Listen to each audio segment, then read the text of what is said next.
दोस्तों, पाकिस्तान और अफगानिस्तान के बीच तनाव की स्थिति अचानक नहीं बनी, बल्कि यह लंबे समय से पक रही आग का नतीजा है। आज हम जिस स्थिति को देख रहे हैं, वह एक दिन में पैदा नहीं हुई। पाकिस्तान और तालिबान के रिश्ते दशकों पुराने हैं और इन रिश्तों में कड़वाहट धीरे धीरे बढ़ती गई। इस कड़वाहट ने अब एक खतरनाक मोड़ ले लिया है। सीमाओं पर गोलाबारी हो रही है, हवाई हमले किए जा रहे हैं और दोनों देश एक दूसरे पर गंभीर आरोप लगा रहे हैं। पाकिस्तान दावा कर रहा है कि तालिबान आतंकियों को पनाह दे रहा है और हमले करा रहा है, जबकि अफगान तालिबान पाकिस्तान को सीमा पार आक्रमण का दोषी ठहरा रहा है। इन सब के बीच सऊदी अरब की चुप्पी सबसे बड़ा सवाल बन गई है। पाकिस्तान ने सऊदी अरब के साथ एक ऐतिहासिक रक्षा समझौता किया था और दावा किया था कि अगर किसी ने पाकिस्तान पर हमला किया तो सऊदी अरब हर हाल में उसके साथ खड़ा होगा। लेकिन जैसे ही तालिबान ने हमला किया, सऊदी अरब ने चुप्पी साध ली। उसने न सैनिक भेजे, न कोई सख्त बयान दिया, न ही तालिबान पर दबाव बनाया। यह चुप्पी पाकिस्तान के दावों की सच्चाई खोलने के लिए काफी थी। तालिबान और पाकिस्तान का रिश्ता इतिहास में गहराई से जुड़ा हुआ है। जब 1990 के दशक में तालिबान अफगानिस्तान में उभरा था, तब पाकिस्तान ने ही उसे सबसे पहले समर्थन दिया था।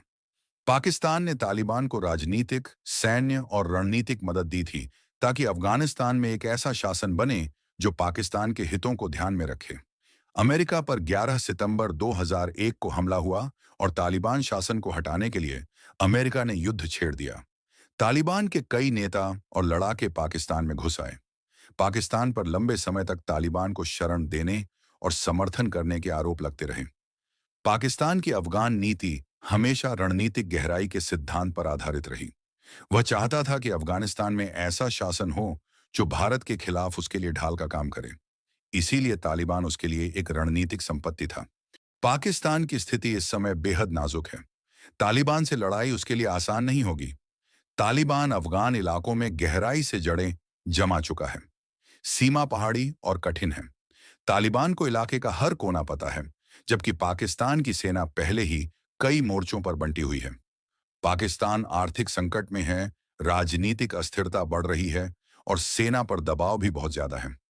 सऊदी अरब के समर्थन के बिना पाकिस्तान को यह लड़ाई अकेले लड़नी पड़ सकती है और यह लड़ाई पाकिस्तान के लिए बेहद भारी साबित हो सकती है।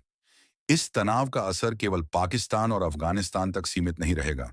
यह पूरे दक्षिण एशिया और मध्य एशिया को प्रभावित कर सकता है। भारत की स्थिति इस तनाव में बेहद अहम हो जाती है। भारत लंबे समय से अफगानिस्तान में विकास कार्यों में शामिल रहा है और तालिबान के उदय के बाद उसने सतर्क रुख अपनाया है। पाकिस्तान की स्थिति कमजोर होती है तो क्षेत्रीय शक्ति संतुलन पर असर पड़ सकता है। चीन भी इस पर नजर रखे हुए हैं, क्योंकि चीन पाकिस्तान आर्थिक गलियारा इस क्षेत्र में उसकी बड़ी परियोजना है। किसी भी बड़े संघर्ष का असर उस पर भी पड़ सकता है। ईरान और मध्य एशियाई देश भी इस पूरे मामले में अपने हित देख रहे हैं। अमेरिका और रूस भी इस स्थिति का रणनीतिक लाभ लेने की कोशिश कर सकते हैं। आगे क्या हो सकता है, इसके कई संभावित परिदृश्य हैं। पहला यह कि पाकिस्तान और तालिबान के बीच सीमित संघर्ष चलता रहेगा। यह सीमाओं तक सीमित रह सकता है और धीरे धीरे बातचीत के जरिए किसी समझौते पर पहुंचा जा सकता है। दूसरा परिदृश्य यह हो सकता है कि किसी तीसरे देश की मध्यस्थता में शांति वार्ता शुरू हो। तीसरा और सबसे खतरनाक परिदृश्य यह हो सकता है कि हालात बिगड़ते जाएं और संघर्ष बड़ा रूप ले लें। चौथा यह कि सऊदी अरब दबाव में आकर कोई पक्ष लेना पड़े। अगर तालिबान पाकिस्तान पर दबाव बढ़ाता है तो सऊदी अरब को भी कोई ना कोई रुख अपनाना होगा। 2021 में जब अमेरिका ने अफगानिस्तान से अपनी सेनाएं हटा लीं और तालिबान ने फिर से सत्ता पर कब्जा कर लिया, तब पाकिस्तान में खुशी की लहर दौड़ गई। पाकिस्तान के कई नेताओं ने खुलेआम बयान दिए कि यह पाकिस्तान की रणनीतिक जीत है। उन्हें लगा कि तालिबान अब पूरी तरह पाकिस्तान के नियंत्रण में रहेगा और वह भारत को अफगानिस्तान से दूर रख सकेगा। लेकिन यह समझ पाकिस्तान की सबसे बड़ी भूल साबित हुई। तालिबान ने सत्ता में आते ही पाकिस्तान को साफ कर दिया कि वह किसी का कठपुतली नहीं है। उसने तहरीक तालिबान पाकिस्तान यानी टीटीपी को न तो रोका, न ही पाकिस्तान के खिलाफ उसके हमलों को रोकने का कोई ठोस कदम उठाया। पाकिस्तान की उम्मीदें एक एक कर टूटने लगीं। तालिबान अब वही ताकत बन चुका है जो पाकिस्तान ने खड़ी की थी, लेकिन अब वह पाकिस्तान के नियंत्रण से बाहर है। टीटीपी यानी तहरीक ए तालिबान पाकिस्तान पाकिस्तान के लिए सबसे बड़ा सिरदर्द बन चुका है। यह संगठन तालिबान से वैचारिक रूप से जुड़ा हुआ है और पाकिस्तान की सरकार और सेना के खिलाफ लड़ाई लड़ रहा है। तालिबान ने टीटीपी को अफगान जमीन पर सुरक्षित ठिकाने दिए हैं, यह पाकिस्तान का दावा है। पाकिस्तान की सीमाओं पर टीटीपी के हमले लगातार बढ़ते गए। पाकिस्तानी सेना पर कई बार घात लगाकर हमले किए गए, जिसमें बड़ी संख्या में सैनिक मारे गए। पाकिस्तान ने कई बार तालिबान सरकार से बात की, चेतावनी दी, लेकिन तालिबान ने कोई ठोस कदम नहीं उठाया। हालात इतने बिगड़ गए कि पाकिस्तान ने सीधे कार्रवाई करने का फैसला किया। हाल ही में पाकिस्तान ने अफगान इलाकों पर हवाई हमले किए। तालिबान ने इस हमले को अफगानिस्तान की संप्रभुता पर हमला बताया और अपनी सेना को सीमा पर तैनात कर दिया। सीमा पार से गोलाबारी शुरू हो गई और दोनों देशों के बीच माहौल युद्ध जैसा बन गया। इस पूरे घटनाक्रम के बीच सितंबर 2025 में पाकिस्तान और सऊदी अरब के बीच हुआ रक्षा समझौता फिर से चर्चा में आ गया। पाकिस्तान ने इस समझौते को अपनी बड़ी रणनीतिक जीत बताया था। समझौते में कहा गया था कि अगर किसी एक देश पर बाहरी ताकत हमला करती है, तो दूसरा देश उसकी मदद करेगा। पाकिस्तान ने इसे इस तरह पेश किया मानो अब सऊदी अरब हर हमले में पाकिस्तान के साथ खड़ा होगा। टीवी पर बड़े बड़े बयान दिए गए, सोशल मीडिया पर जश्न मनाया गया और पाकिस्तानी नेताओं ने इसे अपने रणनीतिक कौशल की जीत बताया। लेकिन इस समझौते में एक लाइन और थी जो सबसे अहम थी, मदद परिस्थितियों और स्थिति के हिसाब से होगी। यानी यह अनिवार्य नहीं था कि सऊदी अरब हर स्थिति में अपनी सेना भेजेगा। तालिबान के हमले के बाद जब पाकिस्तान को सऊदी अरब के समर्थन की उम्मीद थी, तब सऊदी अरब ने चुप्पी साध ली। सऊदी विदेश मंत्रालय की ओर से सिर्फ एक बयान आया, जिसमें कहा गया कि दोनों पक्ष संयम बरतें और बातचीत से समाधान निकालें। न सैनिक भेजे गए, न कोई ठोस सैन्य मदद दी गई। ये वही सऊदी अरब था जिस पर पाकिस्तान ने भरोसा जताया था। पाकिस्तान की जनता और मीडिया में गुस्सा फूट पड़ा। लोग पूछने लगे कि रक्षा समझौते का क्या फायदा हुआ। सऊदी अरब की यह चुप्पी पाकिस्तान के लिए करारा झटका थी, लेकिन यह सऊदी अरब की सोची समझी रणनीति भी है। सऊदी अरब तालिबान से सीधा टकराव नहीं चाहता। तालिबान फिलहाल अफगानिस्तान का वास्तविक शासक है और सऊदी अरब अफगानिस्तान के साथ अपने राजनीतिक और धार्मिक संबंध बनाए रखना चाहता है। तालिबान से खुलकर लड़ने का मतलब होगा इस्लामी दुनिया में सऊदी अरब के खिलाफ माहौल बनना। सऊदी अरब भारत, अमेरिका और यूरोप के साथ भी अपने संबंधों को मजबूत कर रहा है। वह किसी भी तरह का ऐसा कदम नहीं उठाना चाहता जिससे वह किसी एक ब्लॉक में फंस जाए। इसके अलावा अफगानिस्तान मध्य एशिया के लिए एक अहम दरवाजा है और सऊदी अरब की इस क्षेत्र में ऊर्जा और निवेश की योजनाएं हैं। तालिबान से दुश्मनी इन योजनाओं को खतरे में डाल सकती है। रक्षा समझौते की भाषा भी ऐसी रखी गई थी कि सऊदी अरब को जरूरत पड़ने पर दूरी बनाने की गुंजाइश रहे। पाकिस्तान के लिए यह स्थिति एक बड़ी रणनीतिक परीक्षा है। उसने जिस रक्षा समझौते को अपनी सबसे बड़ी सफलता बताया था, वही अब उसकी कमजोरी बन गया है। पाकिस्तान को यह समझना होगा कि कोई भी समझौता हर स्थिति में सैन्य मदद की गारंटी नहीं होता। सऊदी अरब अपने हितों के हिसाब से चल रहा है और तालिबान से खुली लड़ाई में कूदना उसके लिए नुकसानदेह होगा। पाकिस्तान को अब अपनी सुरक्षा रणनीति को नए सिरे से सोचना होगा।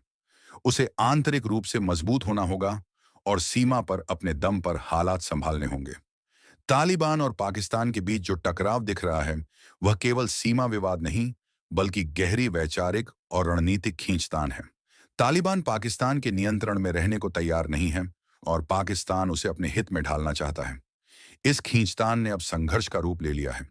तालिबान की रणनीति लचीली और लोकल स्तर पर मजबूत है। पाकिस्तान की रणनीति ज्यादा राजनीतिक और कूटनीतिक रही है। इसलिए तालिबान के मुकाबले पाकिस्तान कमजोर स्थिति में दिखाई दे रहा है। इस संघर्ष में सऊदी अरब की चुप्पी पाकिस्तान के लिए एक करारा झटका है। पाकिस्तान ने सोचा था कि सऊदी अरब हर हाल में उसके साथ खड़ा होगा, लेकिन सऊदी अरब ने अपने हितों को पाकिस्तान के ऊपर रखा। यही अंतर्राष्ट्रीय राजनीति की असली तस्वीर है। कोई भी देश किसी दूसरे देश के लिए अपने हितों की कुर्बानी नहीं देता। रक्षा समझौते रणनीतिक सहयोग के प्रतीक होते हैं, लेकिन हर स्थिति में सैन्य मदद की गारंटी नहीं देते। पाकिस्तान को यह बात अब समझ में आ रही है। आने वाले समय में यह मामला या तो सुलझ सकता है या और भी गंभीर रूप ले सकता है। अगर पाकिस्तान और तालिबान के बीच तनाव बढ़ता है तो क्षेत्रीय स्थिरता खतरे में पड़ सकती है। अफगानिस्तान पहले ही आर्थिक संकट, सुरक्षा चुनौतियों और आंतरिक राजनीतिक तनाव से जूझ रहा है। पाकिस्तान की अपनी स्थिति भी बहुत स्थिर नहीं है। अगर यह संघर्ष लंबा चला तो दोनों देशों की जनता को भारी कीमत चुकानी पड़ सकती है। साथ ही इस पूरे क्षेत्र की सुरक्षा व्यवस्था पर भी असर पड़ेगा। दोस्तों, पाकिस्तान ने अपने रक्षा समझौते को लेकर जो दावे किए थे, उनकी हकीकत अब सामने आ गई है। सऊदी अरब ने कूटनीतिक रास्ता चुना है और पाकिस्तान को अपनी सीमाओं की सुरक्षा खुद करनी होगी। तालिबान, पाकिस्तान और सऊदी अरब के बीच चल रहा यह खेल सिर्फ एक सीमाई संघर्ष नहीं, बल्कि राजनीति, धर्म, रणनीति और भू राजनीति का जटिल मिश्रण है। जो भी रास्ता आगे निकलेगा, उसका असर न सिर्फ इन तीनों देशों पर, बल्कि पूरे क्षेत्र पर पड़ेगा। अगर यह तनाव ऐसे ही बढ़ता रहा, तो पाकिस्तान की स्थिति और कमजोर हो सकती है। तालिबान के हौसले बुलंद होंगे। सऊदी अरब की रणनीतिक दूरी पाकिस्तान के लिए एक बड़ा झटका साबित हो सकती है। अंतर्राष्ट्रीय मंच पर पाकिस्तान के लिए समर्थन जुटाना भी आसान नहीं होगा। अमेरिका, चीन, रूस और भारत सब अपने हितों के हिसाब से ही काम करेंगे। पाकिस्तान को किसी पर आंख मूंद कर भरोसा करने की बजाय वास्तविकता को समझना होगा। दोस्तों, इतिहास गवाह है कि कागज पर लिखे गए समझौते और जमीनी सच्चाइयां में बहुत अलग होती हैं। पाकिस्तान जिस समझौते पर भरोसा कर रहा था, वही अब उसके लिए सबक बन गया है। सऊदी अरब अपने हितों की रक्षा कर रहा है और पाकिस्तान को भी अपनी रणनीति खुद तय करनी होगी। तालिबान से टकराव आसान नहीं है और आने वाले दिनों में यह संघर्ष क्षेत्रीय स्थिरता को गहराई से प्रभावित कर सकता है। दुनिया की नजर इस पूरे घटनाक्रम पर टिकी हुई है।